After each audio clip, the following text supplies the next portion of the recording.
pasteur Caleb Agbessi, fondateur de d'une mission dénommée Maison de l'Espoir au Togo, basée à Lomé.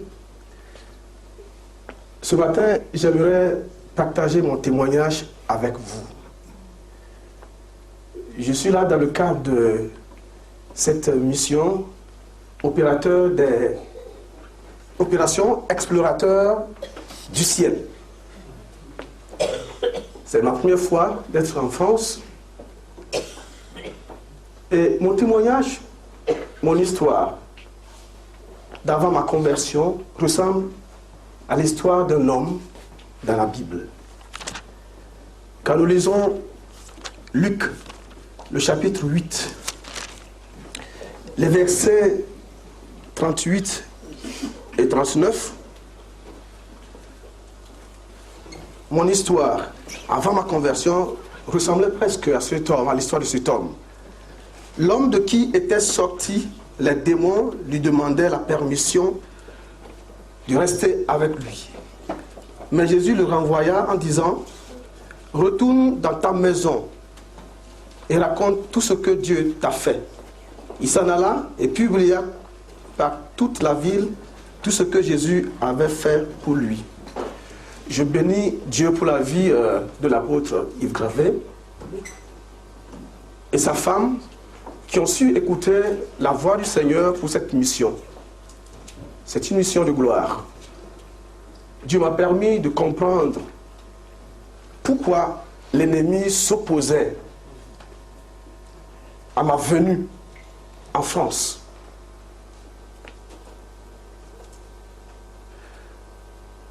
Frères et sœurs, la saison des miracles n'est pas terminée. C'est la vérité. C'est une parole qui vient du Seigneur. La saison des miracles n'est pas terminée. Elle est toujours d'actualité. Le titre de mon témoignage, va dire aux autres. Va dire aux autres. Vous connaissez l'histoire de cet homme, presque tout le monde connaît l'histoire de cet homme dans la Bible. Cet homme qui était presque fou. Il dormait dans la tombe. Il dormait dans les lieux où on a enterré des gens. C'était sa maison. Humainement parlant, c'est une situation impossible de cet homme. Si vous lisez le verset 26, en allant à partir du verset 26, vous allez comprendre l'histoire de cet homme-là qui dormait dans la tombe. Imaginez une femme qui a porté une grossesse pendant 9 mois, qui a souffert. Je ne sais pas comment ça se passe en France, mais au Togo, quand une femme est enceinte, c'est toute une histoire. La souffrance, les maladies, et même l'accouchement. Quand ta femme est enceinte, c'est le jour de l'accouchement qui est un jour difficile. On se demande si elle va vivre ou elle va mourir. Imaginez cette femme qui a souffert et a donné naissance à un enfant. Et finalement, un jour, elle se rend compte que cet enfant dort parmi les morts, à la tombe. Quelle déception, quelle souffrance. Ils ont souffert à cause de cet enfant. Et voilà un jour, j'aime cette histoire. Un jour, cet homme a reçu la visite de Jésus. Jésus était allé à sa rencontre. Frères et sœurs, toute personne qui rencontre Jésus ne peut plus rester la même personne. Amen. Quelque chose doit changer dans sa vie. Cet homme, ce jour, il n'était pas dans son bon sens. Mais la grâce de Dieu, la faveur de Dieu était allée vers lui, à la tombe. Je ne sais pas là où toi tu es ce matin, où que tu sois, dans un trou profond, dans le stress, dans la maladie, la faveur de Dieu est pour toi aussi. Amen. La saison des miracles n'est pas terminée. Ce que Jésus a fait pour cet homme, ce jour-là, il le fera pour toi. Et ce jour, Jésus a rencontré cet homme, et cet homme a reçu la délivrance. Il a été délivré. Quand je suis arrivé dans la région, cette région ressemble beaucoup à ma région au Togo, à la région des plateaux, où en termes de relief, mais aussi en termes d'esprit mauvais. J'ai senti que cette région ressemble à ma région. Dans ma région, il y a les esprits sèment la zizanie parmi les hommes de Dieu, parmi l'église. Et j'ai senti cette présence ici. Mais ce que Jésus a fait pour cet homme, il le fera pour cette région. Il le fera pour vous, pour la gloire de son nom. Et ce jour, cet homme a été libéré. Et dans sa joie, il dit, Seigneur, permets-moi de rester avec toi. Je veux te suivre. Et Jésus lui disait, retourne dans ta maison. Va dire aux autres. Le Seigneur nous a sauvés pour sauver. Il nous a délivrés pour aller délivrer. Et cet homme, la Bible dit qu'il est retourné et a publié tout le bien que le Seigneur lui a fait. Lorsque j'ai compris que j'allais venir à cette mission en France, il y a eu du trouble, il y a eu des problèmes. J'étais tombé malade. Après mon visa, le palu est venu me saisir. Et je me demandais, est-ce qu'il faut venir ou ne pas venir? Mais le Seigneur m'a dit, va dire aux autres. Et tout au long de cette mission en France, ce que moi j'ai pu faire, c'est partager mon témoignage avec les autres. Je n'ai pas prêché, j'ai témoigné. J'ai dit ce que le Seigneur a fait dans ma vie. Et c'est ce que je vais partager avec vous également. L'ennemi s'est fâché. Je finissais mon traitement de palu le 12 et le 13, je montais dans l'avion. Avec l'atout. Et quand je suis arrivé, ça s'est aggravé. Je bénis Dieu pour le couple Yves Gravé, du soin, de la prière qui montait vers Dieu pour ma guérison. Et au même moment, le dimanche passé, on m'appelle au téléphone, ta femme est en train de mourir. Parce que lorsque je me demandais s'il faut venir à cette mission, ma femme m'a dit, vas-y, c'est pour le Seigneur, vas-y, quels que soient les tourbillons, les tempêtes, les flots, vas-y, le Seigneur est avec toi. Et j'ai compris aujourd'hui pourquoi l'ennemi s'est ligué contre nous à cause du témoignage. Je vais le dire ce que Dieu a fait pour moi tout de suite, à cause de ce témoignage. Et ma femme mourait. On l'a amenée dans une clinique, ça n'allait pas. On l'a transférée dans l'hôpital national. Ils ont compris que ça n'allait pas. Et le dimanche passé, on l'a transférée dans une autre clinique qui est plus équipée, la clinique la plus équipée au Togo, la clinique Saint-Joseph de Lomé. Là où il y a des Français, des Allemands qui travaillent en tant que médecins et infirmières. Et c'est là où on l'a amenée. C'est un hôpital très cher. Et c'est là. Et au même moment, je devais faire mon scanner le lundi. Et c'est le dimanche là qu'on m'a appelé qu'elle mourait à l'hôpital. Vous voyez, l'ennemi, quel que soit le mot qu'on va utiliser, que ce soit attaque ou griffe, je sais que ça vient de l'ennemi. Il a attaqué des deux côtés. Il a ouvert 2 fronts. Et nous avons ouvert 1000 fronts. Alléluia. Et des prières qui montaient. Et mon fils m'a appelé, après le scanner, il m'a appelé, il dit, mais papa, tu sais que ta femme est en train de mourir. J'ai dit, oui. Tu reviens, non? J'ai dit, non, je ne reviens pas. 5 minutes après, ma maman me dit, mais Caleb, si tu veux rentrer, tu peux rentrer. La mission est presque terminée. Je dis, non, je ne rentre pas. Parce que ce qu'il veut, c'est que je rentre. Quand Jésus commence, il termine toujours. Je suis là.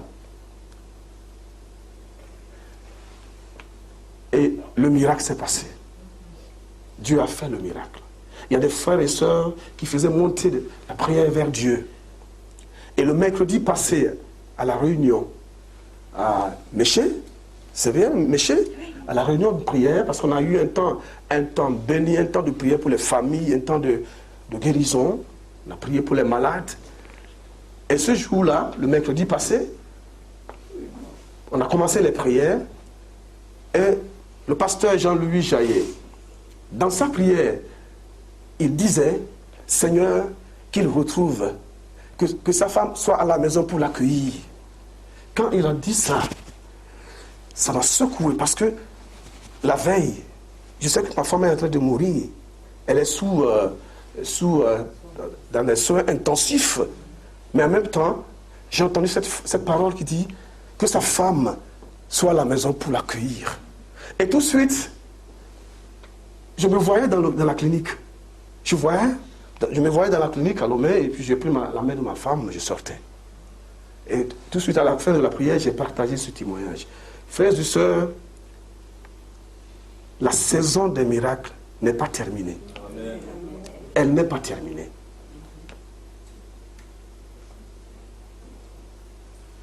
Et hier, comme si on s'était parlé, l'apôtre Yves et moi, il ne savait pas. J'ai essayé d'appeler ma femme hier matin, ça n'a pas marché. J'ai essayé ma belle-mère, quand on a commencé par parler, ça s'est coupé, j'ai dit bon, j'arrête.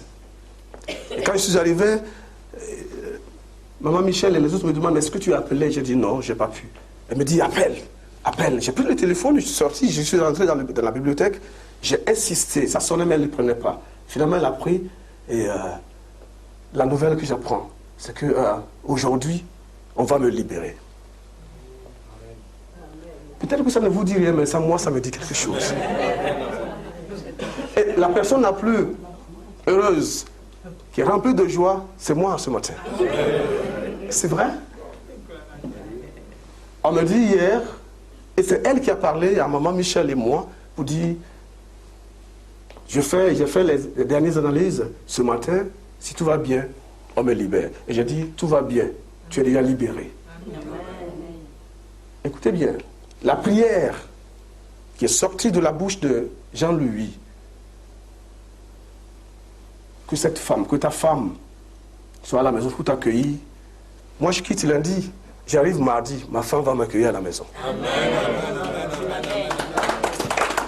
Alléluia. Et j'ai compris que cette maladie, c'est pour la gloire du Seigneur. Amen. C'est pour glorifier Dieu. Parce que Dieu fait les choses pas à cause de nous, mais pour sa gloire. Et j'ai réfléchi, j'ai dit, mais pourquoi? Et le Seigneur me dit, mais écoute, le jour que tu m'as demandé pourquoi je viens en France, je t'ai dit, va, dis aux autres, parlez, dis ce que j'ai fait pour toi. Et qu'est-ce que le Seigneur a fait pour moi, frères et sœurs? Moi, je viens d'un village purement animiste, c'est-à-dire un village dans lequel on pratique la religion traditionnelle, les idoles, les vaudous, la sorcellerie, les gris-gris. Et c'est un village qui est connu dans mon pays parce que les gens amenaient leurs malades dans mon village pour se faire guérir. Mon papa avait des gris-gris, avait des fétiches pour soigner les gens. Mais moi, je viens d'une famille de 11 enfants, 2 filles, 9 garçons. Il y avait un mal dans ma famille que nous avons appelé maladie. La nuit, quelque chose venait nous oppresser, nous appuyer. Et cette chose a tué 7 de mes grands frères. 7 de mes grands frères sont morts à cause de cet esprit qui perturbait, qui appuyait les gens. Et quelques années plus tard, ça a commencé aussi, parce qu'on n'est que 2 garçons maintenant, ça a commencé par me perturber. Dans mon village, il n'y avait aucune église avant ma conversion. Aucune église ne pouvait s'installer. Vous me permettez, même l'église catholique ne pouvait pas. À cause de l'idolâtrie, du fétichisme et de la puissance dans le village. Il faisait les choses par la parole. Il envoûtait les gens. Il y avait la peur, l'angoisse dans le village. Tout le monde vivait dans la crainte, dans la peur. Et c'est à ce moment-là que la chose a commencé aussi par m'oppresser. Et mes parents savaient, ils comprenaient que j'allais aussi mourir. Mon papa qui était aussi comment dire, un féticheur, il ne savait pas quoi, il savait plus quoi faire. Il m'a mené de village en village, il a cherché des puissances plus que pour me guérir, mais il n'a pas pu. Et c'est là qu'on m'a parlé de Jésus. À l'école, on m'a parlé de Jésus. Et on m'a dit, si tu crois, si tu acceptes Jésus, tu ne mourras pas comme tes frères. Tu seras délivré de la main de cet esprit. Et comme je voulais la vie, je cherchais la vie, j'ai accepté. J'ai dit, oui, je veux connaître cet homme, je veux accepter Jésus pour que je vive. Et ce jour, sans rentrer dans les détails, j'ai accepté le Seigneur Jésus comme mon sauveur et mon Seigneur. Et c'est une autre bataille qui commence au village. Bien que mon papa voulait la guérison de son fils, mais il ne pouvait pas entendre de ses oreilles que son fils va à l'église, croit à un Dieu différent de son Dieu. C'était une autre bataille qui est ouverte. Et j'ai fui le village pendant 19 mois pour aller dans un autre village, à 7 km de mon village. Je suis resté là pendant 19 mois dans la prière avec les frères, dans le partage de la parole de Dieu. Et ils attendaient qu'on vienne leur dire que leur fils est mort. Et 19 mois après, ils n'ont rien entendu. Et c'est là où mon père a envoyé des gens pour me chercher. Pour me demander, mais tu vis? Tu ne sens plus la chose? J'ai dit, non, je suis sauvé, je suis guéri, je suis délivré. Il était étonné. Comment? J'ai dit, c'est un homme de Dieu qui m'a parlé de Jésus. Jésus? Comment? Est-ce que tu peux m'emmener chez lui pour qu'il me donne sa parole? Sa parole. Parce que chez moi, dans mon village, ce n'est pas la parole que les choses se faisaient. Il envoûtait, il parlait, et des choses se produisaient. Donc, pour lui, c'est qu'il y a une autre parole qu'il doit encore avoir pour pouvoir être plus efficace dans le village. J'ai dit, oui, je peux t'amener chez le pasteur. Et je l'ai emmené chez ce pasteur-là, et qui lui a parlé de Jésus. Qui lui a dit que Jésus est la parole. Que s'il croit à Jésus, il a cette parole qui est au-dessus de sa parole. La parole de Dieu est au-dessus de toute parole. Quand elle est en nous, elle change tout. Et mon père, ce jour, a accepté cette parole pour avoir de puissance. Ce qui a amené le problème entre mon père et moi, quand je suis converti, c'est que je devais prendre mes idoles. Parce qu'il y a des idoles qui étaient faites à mon nom. C'est là où le problème a commencé. Mais il a reçu la parole et il a été sauvé. Il est sauvé. Crois au Seigneur Jésus et tu seras sauvé. Toi et ta famille. Et mon père a reçu la parole. Il a cru en Jésus. En temps, quand les problèmes ont commencé, il a chassé ma femme, ma mère. Parce qu'on disait qu'elle était complice de ma conversion. Comment elle acceptait qu'un fils de Kanou Kopé adore un autre Dieu? Et quand mon père a reçu le Seigneur, il a ramené ma mère à la maison. Et je peux vous dire, frères et sœurs, aujourd'hui, que presque tout mon village a connu Jésus. Amen.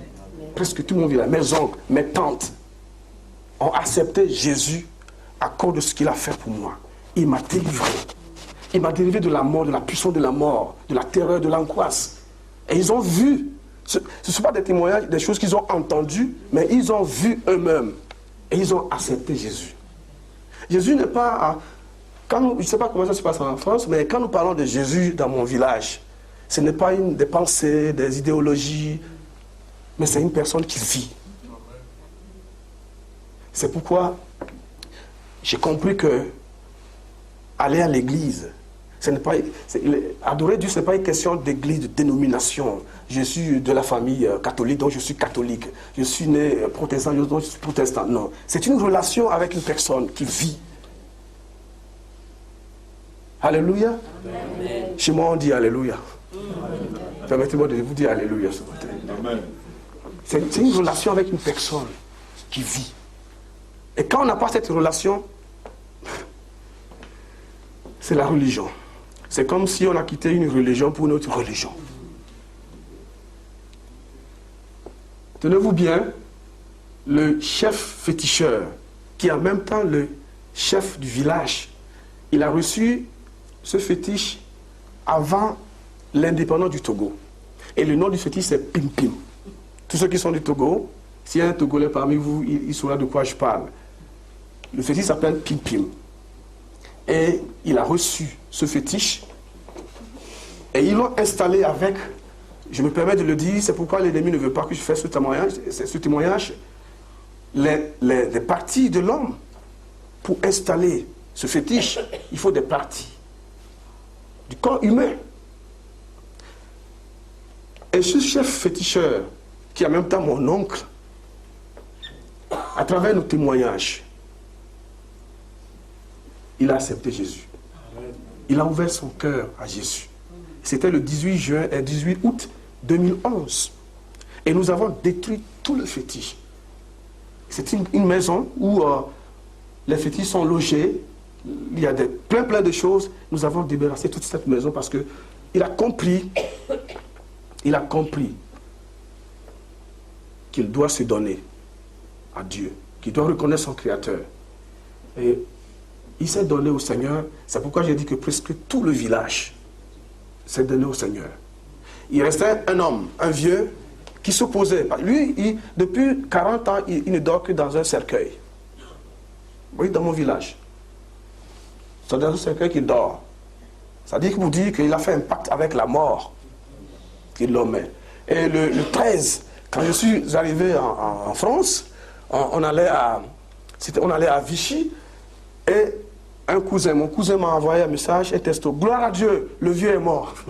Comment on peut dire gloire à Dieu quand quelqu'un est mort? C'est qu'il semait de la terreur dans le village.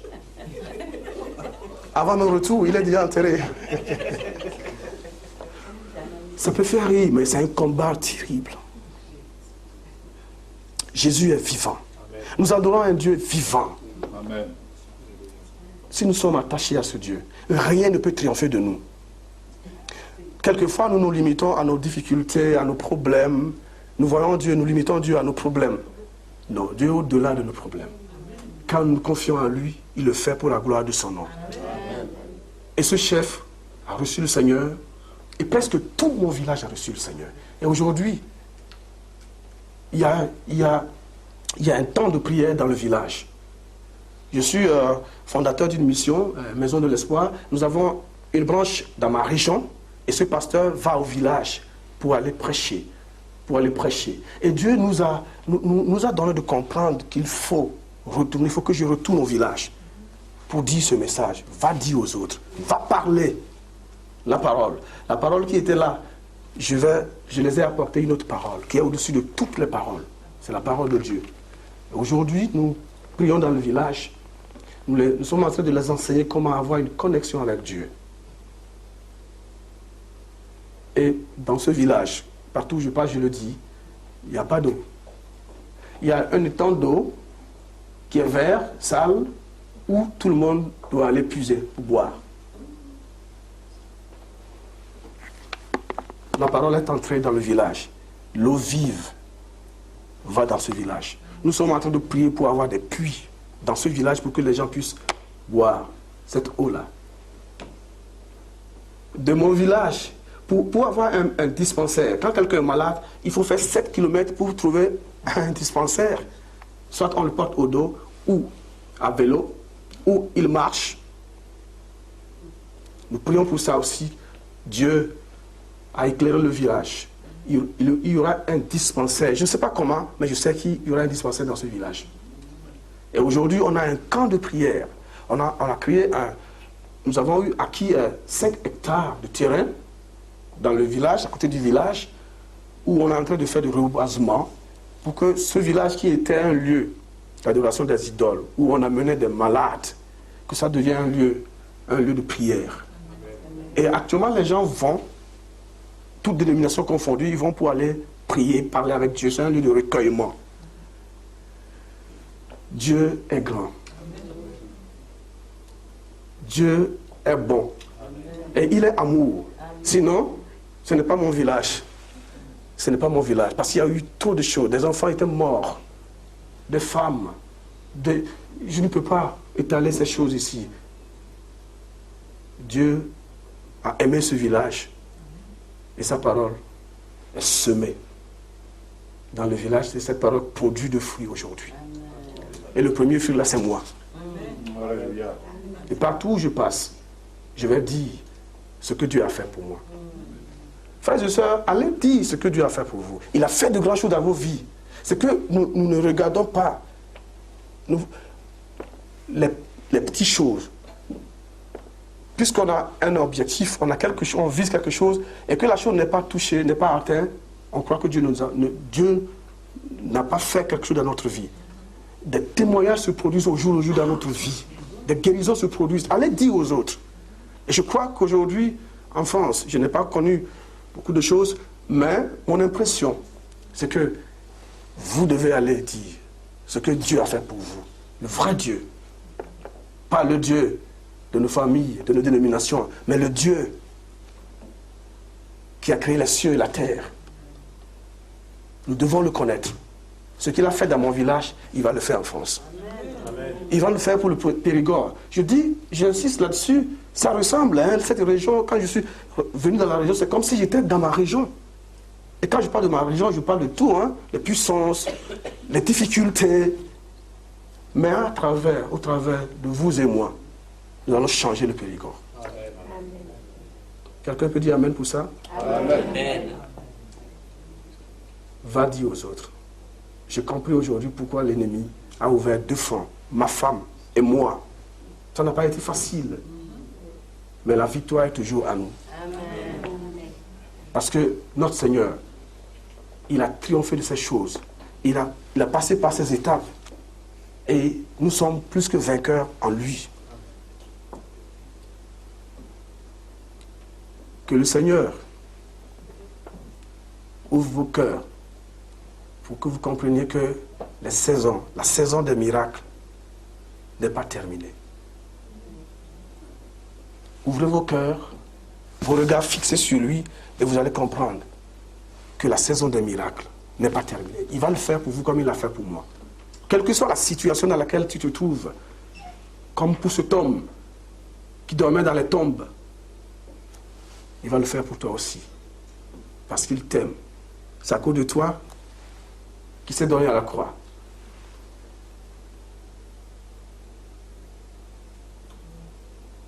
Nous allons remercier le Seigneur, rendre grâce au Seigneur pour ce qu'il a fait pour ma femme, pour moi-même. Et je rends grâce à Dieu pour la vie de ses frères, le couple Yves Gravet, le couple Jean-Louis, le frère, mon petit grand frère, David, pour le soutien. La force, notre victoire est dans la prière. Je l'ai vu ici en France. Si vous pouvez vous lever, nous allons ensemble remercier le Seigneur pour ce qu'il a fait. Et après les actions de grâce, nous allons prier pour le Périgord. Pour que tout esprit qui ne veut pas que l'évangile touche les cœurs des gens, tout esprit qui perturbe la stabilité de nos églises ici à Périgord. Dieu ne connaît pas les esprits, mais Dieu les connaît. Et quand vous parlez, Dieu va le faire pour la gloire de son nom. Nous allons rendre grâce au Seigneur pour ce qu'il fait, pour ce qu'il est pour nous et pour ce qu'il fait pour nous au jour le jour. Tu peux commencer par rendre grâce au Seigneur. Tu peux commencer par remercier le Seigneur pour ce qu'il est fait, pour ce qu'il est. Seigneur, je te rends grâce ce matin. Merci pour ce que tu es pour moi. Tu es Dieu. Il n'y a aucun Dieu comme toi. Aucun Dieu ne peut s'égaler à toi, Seigneur. Oh, merci, Seigneur, pour ta grandeur, ta bonté, ton amour, Seigneur. Merci, Seigneur, pour ce que tu fais dans ma vie, ce que tu as fait dans la vie de ma femme, ce que tu fais dans la vie de chacun de nous au jour le jour. Merci, Seigneur, pour la guérison de ma femme. Merci, Seigneur, pour ma guérison. Merci pour la victoire que tu nous as donnée. Ce n'est pas nous qui avons fait quoi que ce soit, mais c'est toi, Seigneur. C'est toi, Seigneur. Reçois toute la gloire et tout l'honneur ce matin. Merci Seigneur. Nous allons prendre position dans le Seigneur et prier pour le Périgord, pour cette région de Périgord qui ressemble beaucoup à ma région. Nous allons demander que la main de Dieu continue à être sur cette région, afin que tout esprit qui sème de la zizanie, qui perturbe les églises, les cœurs, soit chassé dans le nom de Jésus. Seigneur, je prie ce matin pour cette région. Ce que tu as fait pour ma région, pour mon village, tu peux le faire, Seigneur puissant, dans cette région. C'est toi qui m'as révélé des choses que je n'ai pas pu partager, Seigneur, de cette région. Je prie que ta main puissante repose sur les hommes de Dieu de cette région. Tes enfants qui sont dans cette région, Seigneur, que ta main puissante soit sur eux, afin qu'ils fassent la différence, afin qu'au travers d'eux, Seigneur, le réveil vienne en France. Seigneur, gloire et honneur à toi. Merci de ce que, Seigneur, tu t'imposes à cette région. Tu prends position, Seigneur puissant, pour la liberté, la délivrance de cette région. Papa, reçois toute la gloire et tout l'honneur. Merci, Seigneur Jésus, pour ce que tu es, pour ce que tu fais.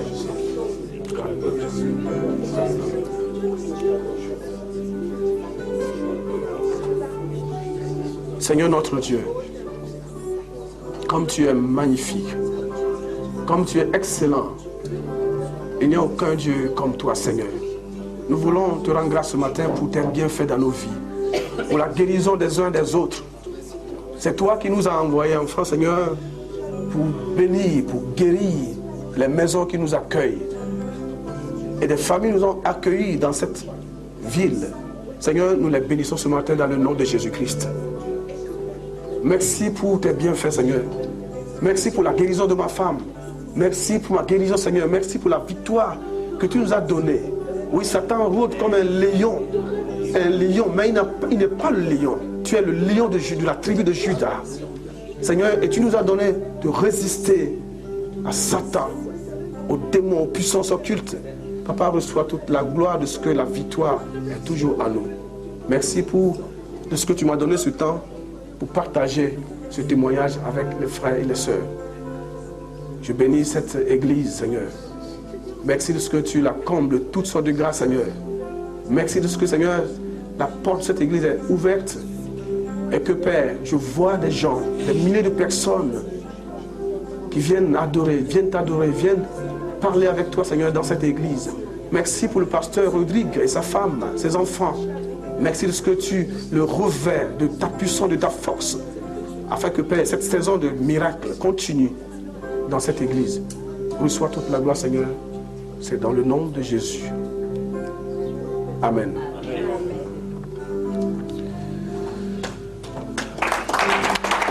Nous acclamons pour le Seigneur. Seigneur, merci. Vous pouvez recevoir le magazine Vie comblée sur simple demande écrite adressée à TV Bicom, 8 avenue du Gouverneur Pierre Delsalle, 17 200 Royan, France.